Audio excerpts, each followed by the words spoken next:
OMG! I can't believe I'm standing before you presenting original research, SMH, and how grand the SC experience has been. Good morning to the distinguished judges, students, faculty, and staff. I thank you for your time and attention as I present to you on my original research, Texting in the Formal, a research study on young adults texting and linguistic skills. Before we begin, I'd like to ask you just a few questions so that I can get to know my audience. Are you that professor that dreads reading your students' papers because of their lack of voice, clarity, or context?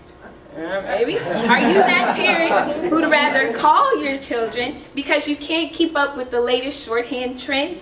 Or is anyone a student in this room who prefers to spell out their words in a text message because you're afraid of it? You're messing up your grammar skills. If you answered yes to any of these questions, this research is for you. I personally have always wanted to know what the purpose of text talk was and if it truly had an impact on the way we communicate through writing. So when Dr. Price told us told our research methods and writings course that we will dedicate the entire semester to original research involving social media, I had a master plan. In my research, I answered the question that we all at some point in time asked: does text talk have an effect on students' written linguistic skills? After drafting several research questions, I finally came to the conclusion that my research would specifically answer: how has the use of text talk affected written and oral language skills in emails, school papers, and face-to-face conversations for young college adults 18 to 22? First, I have operationalized text talk, which I defined as any abbreviation of a word or modified spelling of a word used to fit the standard text message length of 160 characters. Secondly, the sample I chose was expected to have been exposed to texting features and have been able to master them, yet know the difference between proper and incorrect conventions. Email, classroom announcements, and Instagram all serve as recruiting methods. Ironically, Instagram was the medium where I found majority of my participants. In order to qualify for participation in the study, an individual must have sent at least 100 text messages a day to be able to provide me with academic or professional email essays and a copy of their text message conversation they had had. I wanted to make sure that my participants were very familiar with texting in order to see whether or not text frequency had any effect on their formal writing abilities.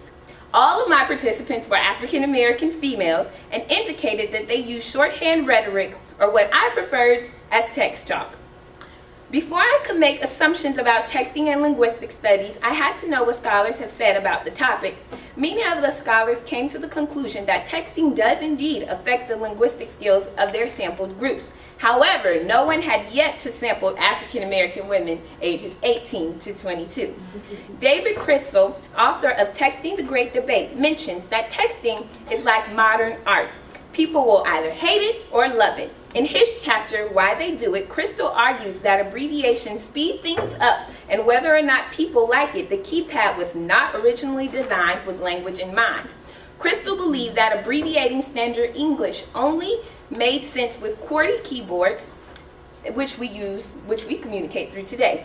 The study that was most beneficial to the efforts of my study was scholars Drew Single and Cheyenne Sunder, professor of Penn State University. These two proved in their study, Texting, Text-Speak, and Tweens, the relationship between text messaging and grammar skills. The younger students were able to code switch very well between formal and informal settings, but were still affected by the number of word adaptations they had received in text messages, meaning their sample proved that however many adapted words one received, one would send out.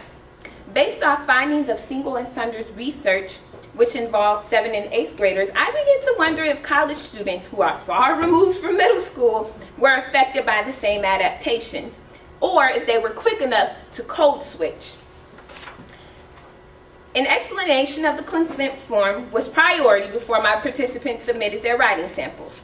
After participants were asked to email me some writing samples at a designated address. Next, each participant's writing samples were analyzed separately, with text messages being first, then academic and professional essays, and later academic and professional emails. Text conversations were analyzed first to gain understanding of the texting features participants used most frequently and those that were most likely to appear in their writing samples. Aside from artifact analysis, I also used interviews to find out more information on ambiguous features that were used, such as one of my participants' Farrah comments, her word capitalization like human, robots, and obstacle detection.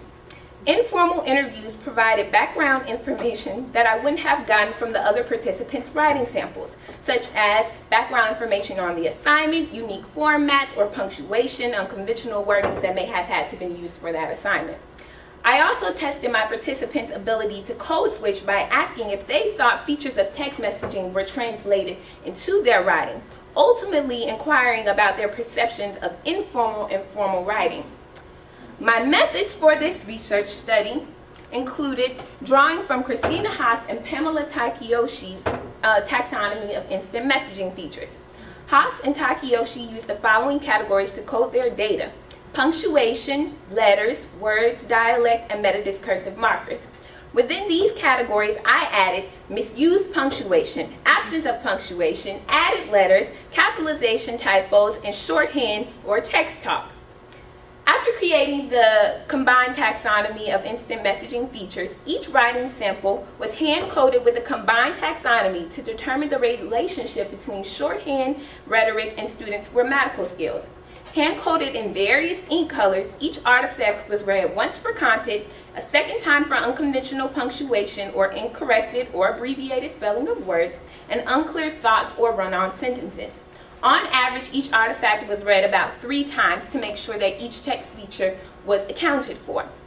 And now the moment you all have been waiting for. The analysis of artifacts indicated that my participants did not use text talk in their academic and professional writing. Instead, texting features were translated into these genres of writings.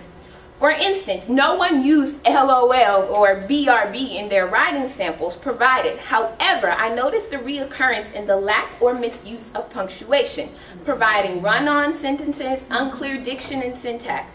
Because of obvious audience awareness in text messaging, as the name of the receiver appears somewhere on the text message, majority of my participants' writing lacked audience awareness, appearing mostly in emails. Informal language, the absence of a greeting, closing, or before, plagued emails, and some academic essays lacked voice, making it difficult to determine the target audience. Here's a participant, Amanda Bynes, her professional email.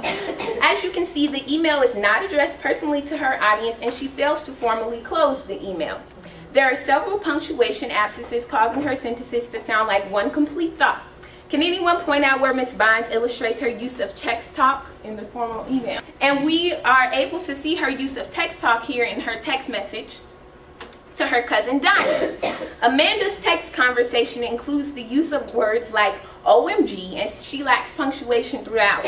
And these features were translated into the previous email. Unlike previous scholars who have studied texting and linguistic skills, my research focuses on the translation of texting features as an important undertaking in a culture that believes texting is ruining the English language. The results of texting in the formal show that text messages is blurring the lines between formal and informal writing, at least among college-age African American women. Crispin Thurlow argues that technology has become the scapegoat of parents and instructors' beliefs that text messaging is destroying the English language. It appears that language and technology is once again not only being poorly represented, but also scapegoated for a range of adult anxieties about newness, change, and perceived threats to the status quo. It is these anxieties that promote educators' and parents' discussions of writing in regards to text messaging. My study suggests that college students understand the differences in formal and informal writing arenas like a professional or academic email in relation to texting conversation.